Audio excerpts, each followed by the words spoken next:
And welcome to the Extension Connection. This is the Morton County Extension Office here today. This is Vanessa Hoynes, Family Consumer Science Extension Agent for Morton County. And with me I have Carla Mickle, Youth Agent, Jackie Buckley, A&R Agent, and Liz Larson, our Parent Resource Coordinator. So let's start with you, Carla. What do you have on tap for today? I have information on an event we held last night. It was the 4-H Spring Expo, so I have some results I'd like to share with everyone. Also, we had a 4-H'er in the county who did some wonderful things here the last few weeks with a peanut butter and jelly drive, and so I was going to give everyone an update on that. And then one more plug for the Igniting Legendary Leaders Conference next week. I'm very excited about this opportunity to visit with some leaders across North Dakota and do some networking. So that's what I have on the plate for today. Sounds good. Jackie, what do you have? I'm going to recap and I guess go over our final session for the Spring Garden Fever Forum. So the last one is next week, Monday. That's gone fast. Yes, 4 weeks. Yes. Boom, boom, boom. NDSU has a new wheat breeder, and there's a new blood pregnancy check for heifers that's out there. It's a new drug that you can check after 25 days after breeding. So we can talk about that. Oh, good deal. And Liz, what do you have to share with us today? I'm going to talk a little bit about how relationships with kids matter. So we have a couple classes going on right now, conscious discipline and common sense parenting. So we're going to talk some about the common threads that we've been seeing the last few weeks in class. Good deal. And that's a good way to also keep remembering that April is Child Abuse Prevention Month. Yes. And this is Vanessa, and I'm going to talk a little bit about eye health today because it's so important, and I think it's really a good idea or a good reminder as we get to enjoy all the spring and everything coming to life again, how important our eyes are to us. And then I'm going to talk a little bit about, especially to those people who sit most of the day. And I know that's the people included in this room too sometimes. Some days we do a lot of sitting. So we're going to talk about what are some of the things that we can do to combat that, and also some things, unfortunately, some recurrences that can happen because of that. But we'll go back to Carla. Okay. Well, just a recap of an event here that took place in the Bismarck-Mandan area the last few weeks, and that is a peanut butter and jelly drive. And this event was actually organized by Lauren Hinckley, who is a sophomore at Bismarck Century, and she's also a Morton County 4-H member. She is a member of the Missouri Valley Bunch 4-H Club, which is Vanessa's club. Yay. Missouri Valley Bunch. Yep. And very proud of Lauren. She has really taken an effort to go above and beyond and help combat hunger in our communities with our youth. And she has worked with the United Way backpack program and teamed up with them and different businesses and individuals in the area to address childhood hunger in the community. And I'm very excited to announce that she had her big wrap-up party last week on Friday over at Langang Home Construction. And her total results for the year compared to last year, now this is pretty huge. So last year she raised $2,611 and also 5,926 pounds of food. So she did great last year. This year she was afraid she wasn't going to top that. So she was a little worried, but phenomenal results. She raised $3,720.41 and had donated 7,928 pounds of peanut butter and jelly. So great effort by Lauren and the community for pitching in and helping her out. And that will all go to United Way, and then that'll be placed in backpacks for kids to take home on the weekends, so they have something on the weekend to eat. So it just shows, how one person can truly make a difference, obviously with the help of others, but it took her to step forward. Yep. Yeah, her belief in the program and, working with the youth in our community, just a great effort by Lauren. And she has been recognized at a national level. She's actually headed to Washington, D.C. here next weekend. She was recognized as Youth Volunteer of the Year for North Dakota. And so her and a gentleman will be going down from North Dakota and competing down there at a national level to be the National Volunteer of the Year. So hats off to Lauren for doing such a wonderful job in our community. So the next thing I have is last night we hosted, or Burley County actually hosted, our 4-H Spring Expo. And 4-H Spring Expo is a couple different events. We have Project Expo, where youth take one of their projects and they create an educational exhibit where they share with the public. And it could be something like a board, a poster board, one of those trifold boards. And they educate, and then they visit with people who come up to their booth about the things that they've learned and all about their project. And then there's clothing review, which is decorate your duds. So they take an article of clothing and they might tie-dye or bling it up or add some lace or just all kinds of different things you can do to decorate your duds. And then we have sew and show, where youth actually sew an item and sure.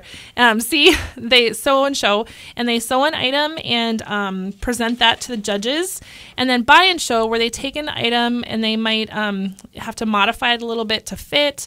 A lot of these items might have come from a thrift store where they might want to, make it into something else, or something that they maybe spent a little less on at a store that they can really see the value for their money. And that's the buy and show. I'm happy to report that all of the youth that participated received an Award of Excellence and can now go up to the North Dakota State Fair and participate in the State Fair Showcase held in Minot on Monday, July 25th. Those youngsters from Morton County would be Ellie Bierman, Lauren Hinckley, Elizabeth Fuhr, and Angel Abdallah, Anthony Abdallah, and Colton Hoiby, which I have to say, that's what I was looking. And Mila Weigel is going as well. And most of those kids are from Vanessa's club. All but one. Yeah. All but one. Woo-hoo. How about that? So Vanessa's club really did a wonderful job of representing Morton County. Thank you very much. And they did a great job. I was pretty excited to visit with them last night about their experience and maybe how to improve before they go to the state fair. So do a little practicing in front of the mirror and be a little more confident. But overall, they did a wonderful job. So very proud of all of them. And again, they will be advancing on to the State Fair Showcase held in Minot during the North Dakota State Fair, Monday, July 25th. And I just want to thank Burley County for hosting a great event. We were at the Bismarck Public Library, and very nice facility. So thank you to them for helping out and hosting. And with that, Jim is cueing us for a break, and we'll be right back with the Extension Connection.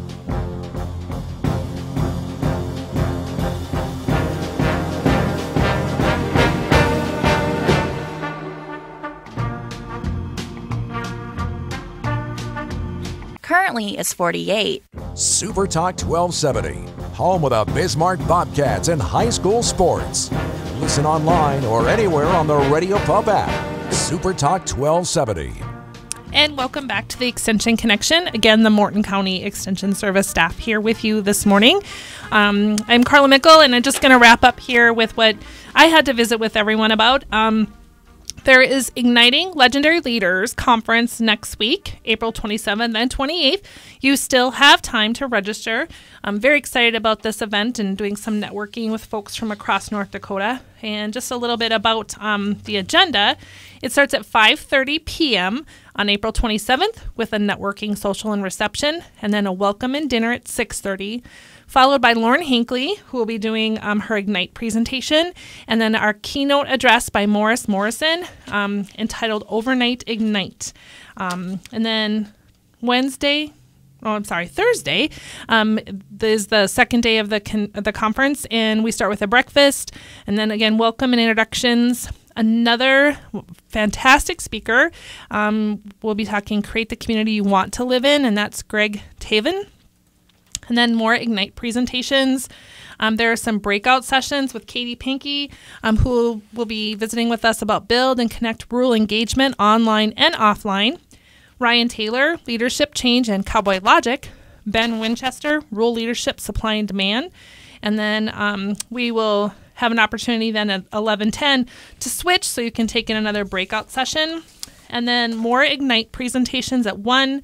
And then a leadership training panel, which will be 4 different individuals from across North Dakota. Vanita Best, who participated in the Rural Leadership North Dakota program. Robert McConnell, who is from Train North Dakota, Southwest Leadership Representative.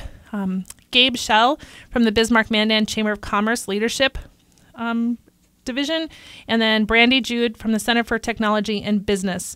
And our final speaker, again, will be Morris Morrison, and the presentation is entitled Fight to Ignite.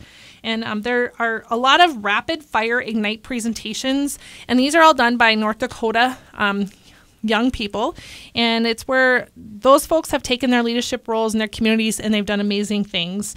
And so some other great speakers that are on the list is, of course, Lauren Hinckley, Morton County 4-H's own, and Bismarck Century High sophomore, and she will be visiting on Stopping Childhood Hunger one backpack at a time. Megan Meerdahl, former Extension Service professional, will be here, and she'll be sharing how we look at food can change the world. Sean Gierke is a high school student from Beulah. He'll be sharing his story of leading a successful community project entitled Keeping Everyone Warm. Megan Laudenschlager is a professional from Minot who has started a new community nonprofit and will share 10 rules for community development. Michelle Walker and Andrea Fonkert are young professionals from Bismarck, and they'll share Building Community, the Mandan Universal Playground Project. So the two folks that were really the lead in that project, pretty neat. And they led that project through to completion for Bismarck-Mandan area.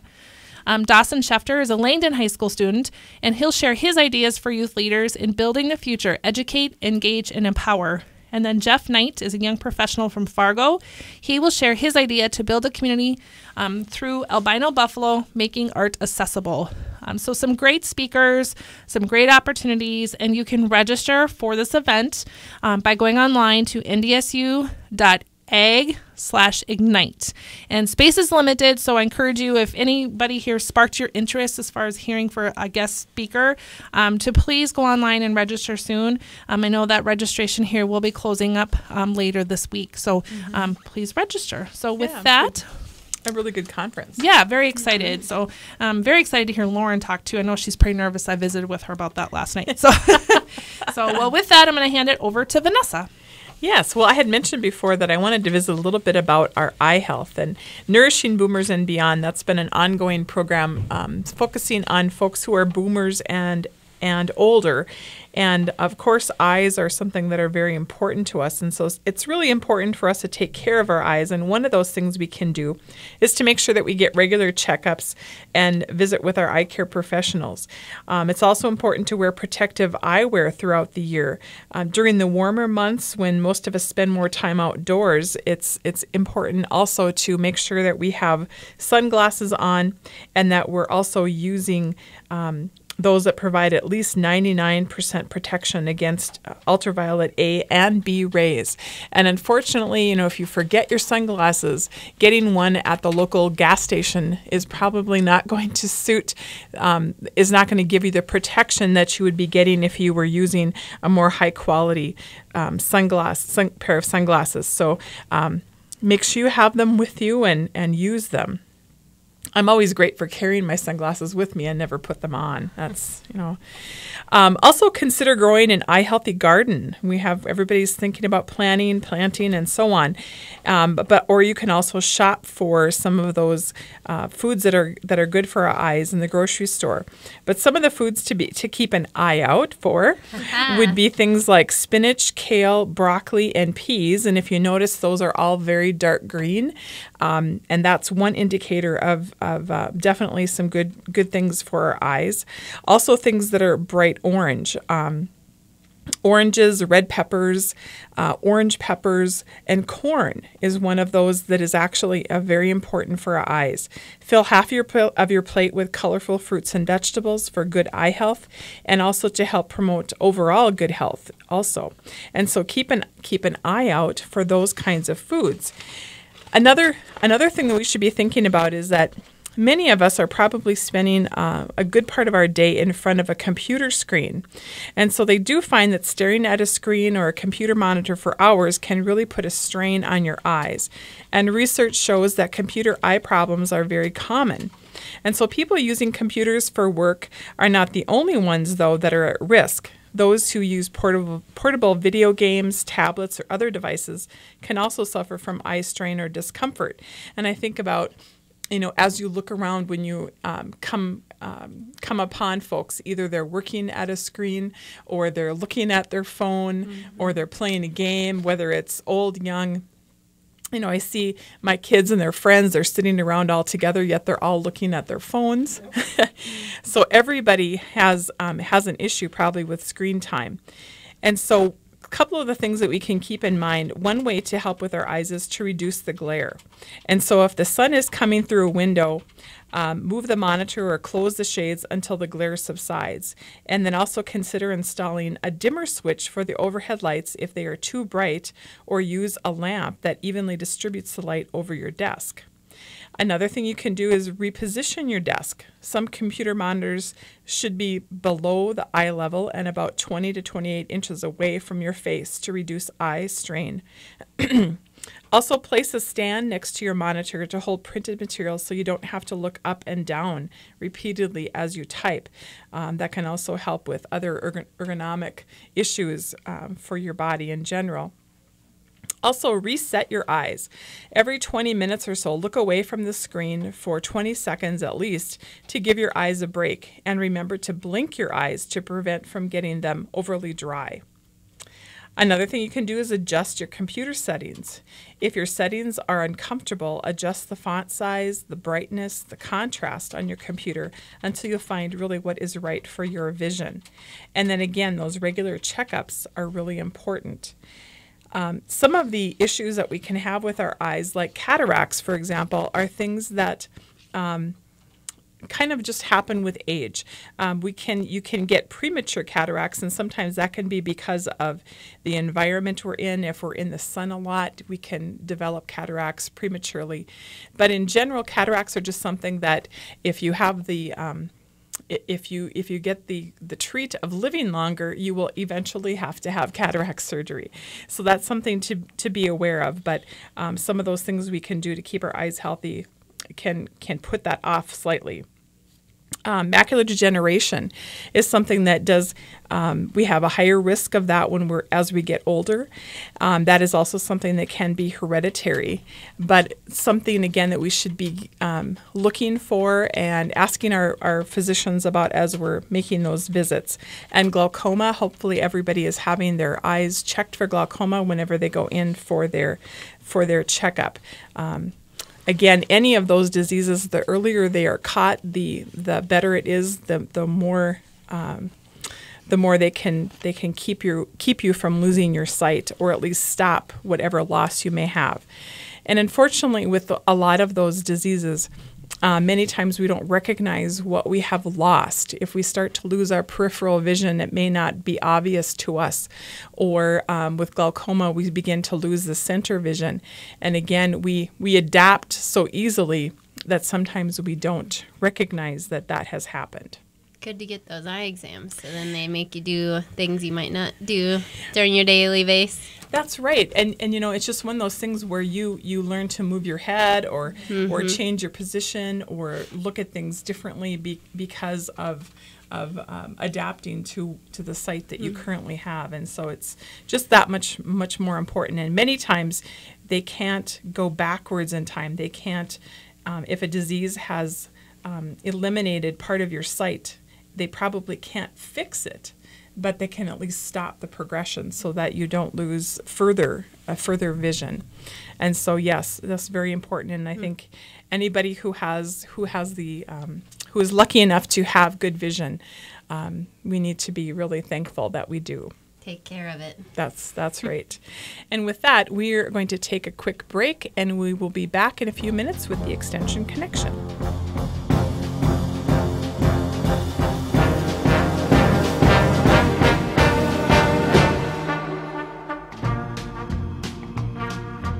Currently, it's 48. News headlines and weather together, live on Super Talk 1270.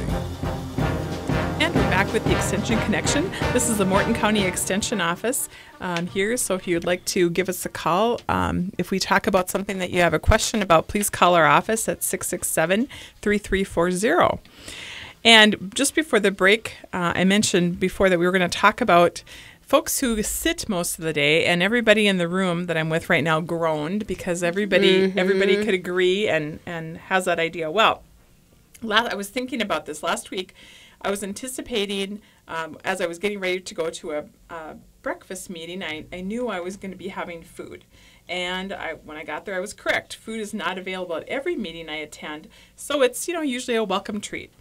So I skipped breakfast in anticipation. When I arrived, I eyed the tray of caramel rolls and cinnamon rolls. Yes, I was kind of hungry, so I opted for a cinnamon roll with a plain cup of coffee. My next meeting occurred about an hour later, and we had the choice of various whole fruits, water, juice, and a variety of large donuts. As tempting as the donuts looked, I grabbed a banana and a bottle of water. Now, I'm not boasting about my ability to resist food temptations. I'm just trying to continue to wear the same size clothes. With all the potential treats in my path and the amount of sitting I do, some days my job is a recipe for weight gain. So let's do some calorie counting. My first meeting had enough sweet rolls available for each of us to have 2 or 3. I had 1 roll. Good for you. Self-control. Yeah. And based on USDA nutrient values, it had about 250 calories. Now, the plain coffee had no calories, but I could have added cream and sugar to the tune of about another 50 calories. At my second meeting, I could have chosen a large glazed donut with about 300 calories, but I opted for the medium-sized banana with about 100 calories. The juice beverage would have added another 90 calories, but I chose water, again with no calories. In total, my morning treats provided me with about 350 calories. Now, had I chosen 2 rolls, coffee with all the fixings, a donut, and a fruit drink, I would have consumed about 950 calories. And very easily in a couple hours of meeting. In those 2 meetings. They're offered there. So have you ever wondered how pounds can creep up on us? Theoretically, we really, by looking at the numbers, by eating just an extra 100 calories per day beyond what our bodies need, we can gain 10 pounds in a year. And, that isn't hard to do, considering mornings like that. Nutrition labels are based on an average caloric intake of 2,000 calories in a day, and I could have been almost halfway to my daily calorie total by 10 a.m. If I gave in to tempting treats regularly, I would need to go shopping for larger clothes or step up my physical activity level. Or perhaps look at doing more things in the office. So if you're a person planning the food for a meeting, you can boost your attendees' nutritional intake and help them preserve their waistlines by providing healthful options such as fruit and water. If donuts are a usual treat, try providing donut balls or cutting the donuts in half, giving people the option of having that little sweet treat, but not having such a big amount at one time. Some of those donuts are huge. They are. They're delicious, but huge. And, I think even by cutting them, having them cut ahead of time or offering something smaller right away helps out. Some other things to consider would be fruit breads, small whole grain muffins. Again, not those mammoth muffins, but the smaller ones. Smaller bagels would be other helpful options. Or how about even some string cheese, whole grain crackers, some fat-free yogurt, or even some lightly salted nuts would be a nice addition to some of those meetings to help people out in making their choices. After sitting at meetings most of the morning, I walk back to my desk to sit more and work at my computer. So how bad is sitting most of the time?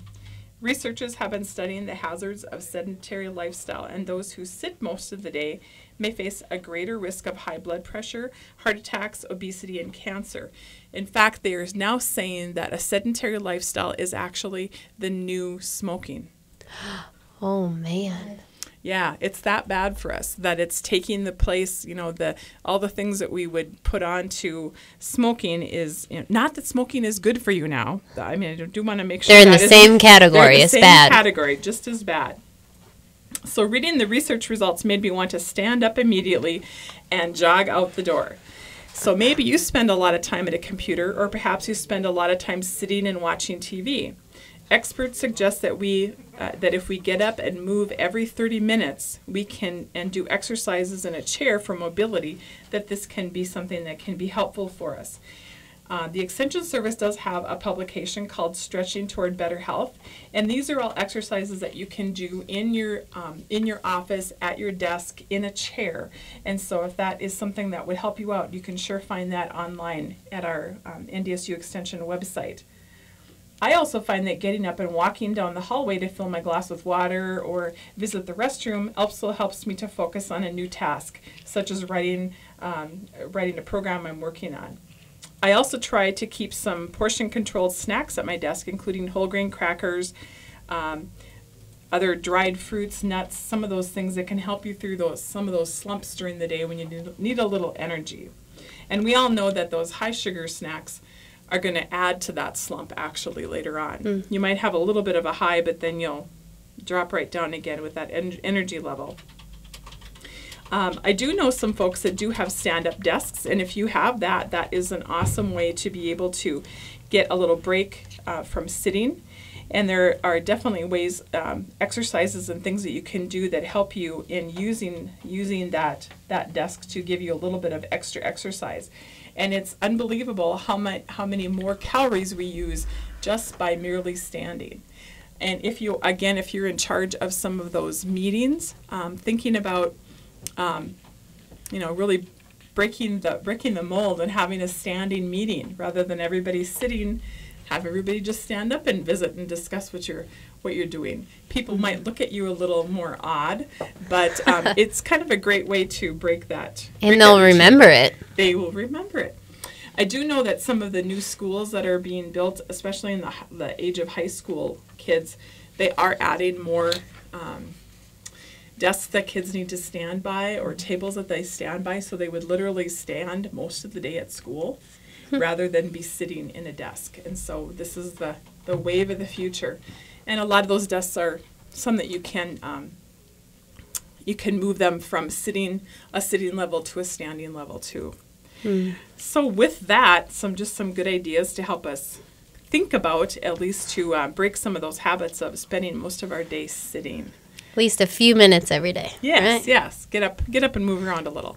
But Liz, what did you have? All right. Well, we've been having some fun in our current classes that I have going on for the Parent Resource Center. So we had conscious discipline, and this will be our last week of class on Thursday. We're wrapping that up. And then last night we started the common sense parenting of toddlers and preschoolers. And I was thinking about both of them and a lot of the similarities that keep coming up. One of them, at least, is that relationships really matter. So we keep talking about putting in that time with your kids and kind of put it on the front end to prevent issues later on, not only later on in their life, but later on in your day. So really spending the time with kids. So because if you don't talk to them when they're toddlers and preschoolers, then don't expect them to talk to you when they're 16. Exactly, right? And so if you think about a coworker, a significant other, a good friend of yours that you spend time with on a regular basis, and if you're in a good mood with them, you're respectful of each other, you know a lot about each other, you're more likely that when that person comes around and asks a favor, you're going to do that favor, right? Whereas on the flip side, if you argue regularly or kind of have that negative emotion around that relationship, when you ask that same favor, they're probably going to say, no way, I'm busy, right? So you put that logic with the little ones in our lives, and it's very similar. You're also more likely to, if you have a relationship with someone, respond to them when they're having a bad day with empathy versus just being frustrated. So a lot of that goes on with our little ones. So, if everyone always says, well, how do you do that when if you work all day, you pick them up from daycare, and you have, maybe 2 hours, you have to get them fed, to bed, all this good stuff. So we really have been talking about in class to go with quality versus quantity, first of all. So little things, making eye contact with them, getting on their level. If it's a younger kid, squat down. If it takes 30 seconds extra, and it's good movement. If you were sitting at your desk all day, put down what you're doing and actually listen to what they have to say. Even if it only is an extra minute, that will pay off in the long run. And then another one is keep your own mood in check. You're going to respond differently if you're hungry, you're tired, or stressed. So Oh, I was just going to say, when you're talking about your own mood, thinking about even right before you go to pick them up, taking that time to kind of do a reset.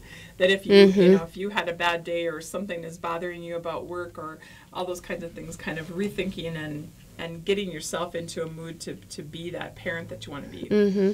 Exactly.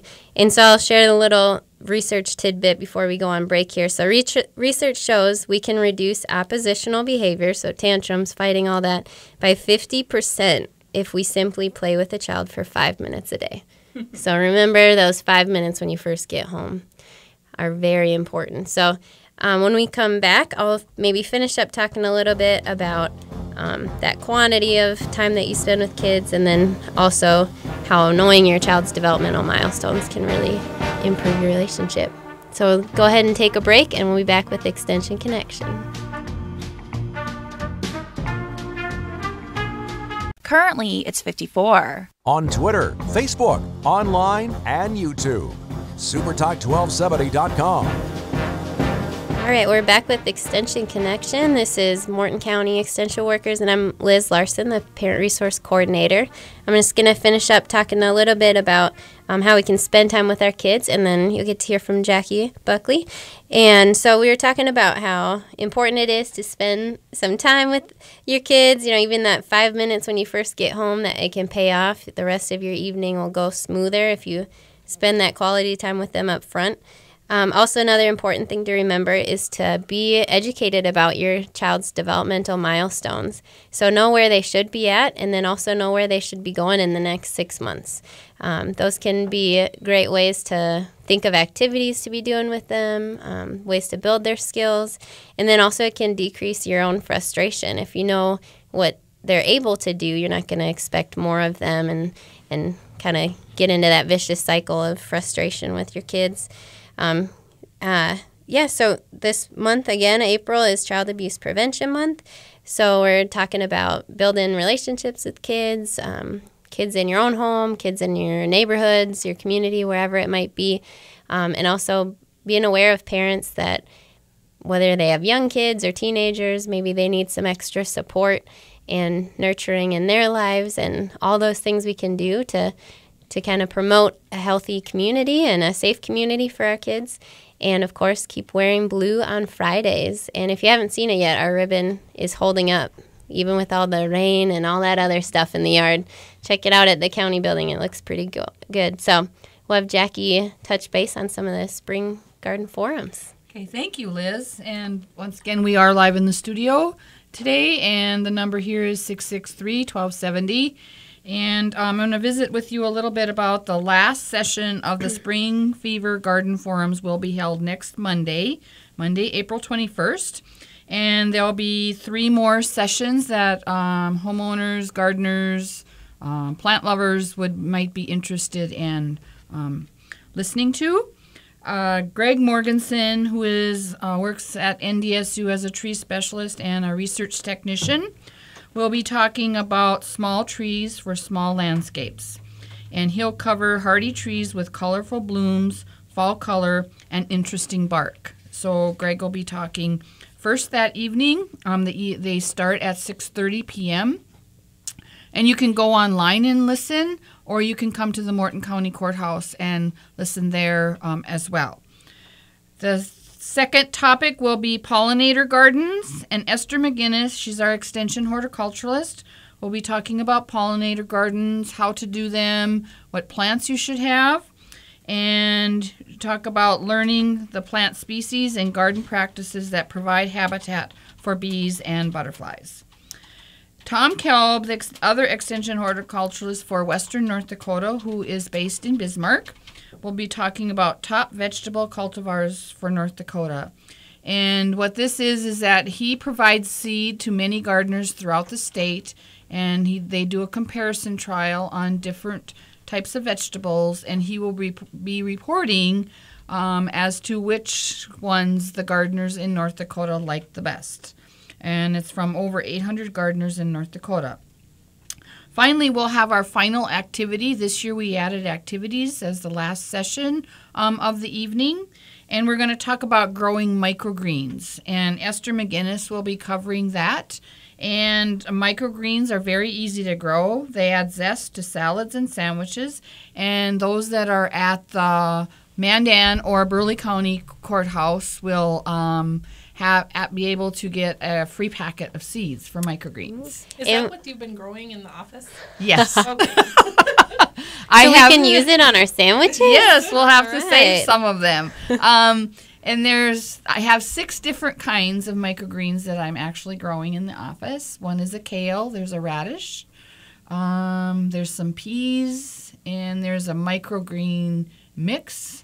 And you can just go to your local greenhouse. I did go out and see if I could find some, and the microgreen mix is not available locally. But you can think about getting kale, radishes, beets, arugula, some of those really nice leafy vegetables that would do well, and you put them in a like a pan, like a tin foil pan, a tin pan that you would buy at the grocery store. Put about 1.5 inches of soil in, put your seed in, and then put a very fine layer of soil over the top. And then I bought the containers with lids, put them in a window, and about a week later they'll be up.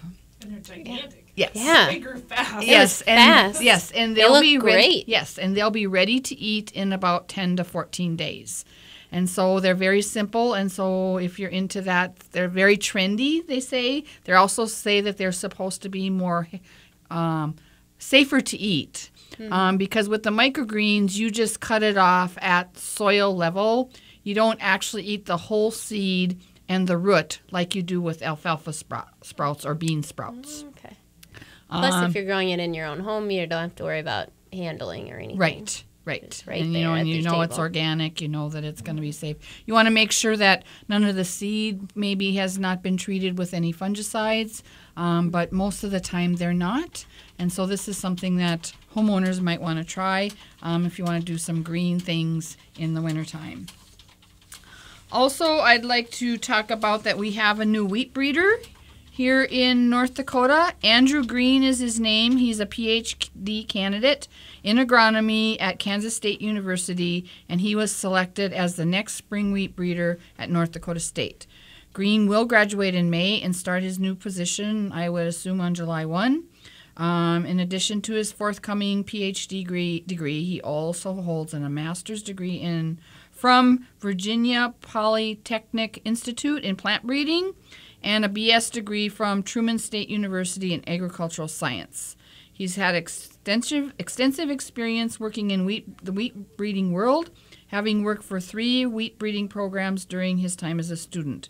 He worked on soft red winter wheat, winter barley, winter durum, and hard red winter wheat as a graduate in Virginia, and interned with the Montana State University spring wheat breeding program, and has spent the last 4 years working as a graduate student at Kansas State University wheat breeding program.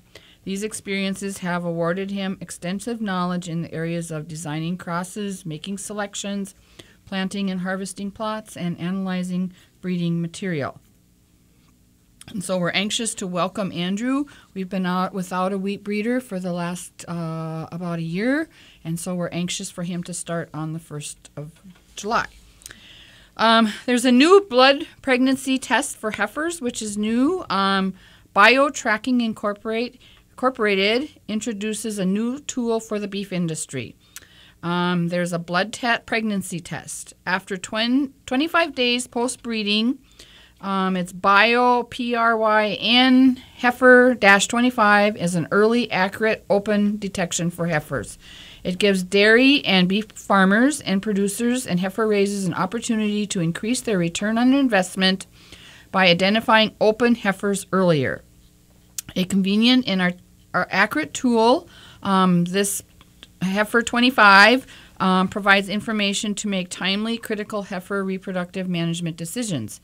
Having the ability to re-enroll heifers in a reproductive protocol, put them in a rebreeding program, and gives farmers the ability to reduce their herd's age at first calving.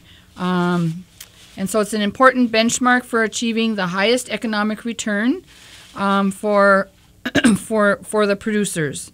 It also can be used for beef cattle along with dairy cattle. Synchronization of the estrus cycle has potential to shorten the calving season, increase calf uniformity, and enhance the possibilities of using AI.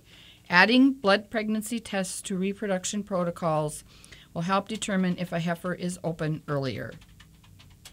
If you have want more information on this, you can go to bioprin.com. That's www.bioprin.com.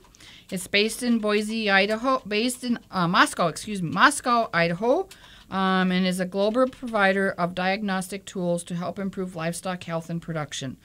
BioTracking is the founder of Bioprin, a blood pregnancy test for cattle, bison, goats, sheep, deer, elk, and other ruminants.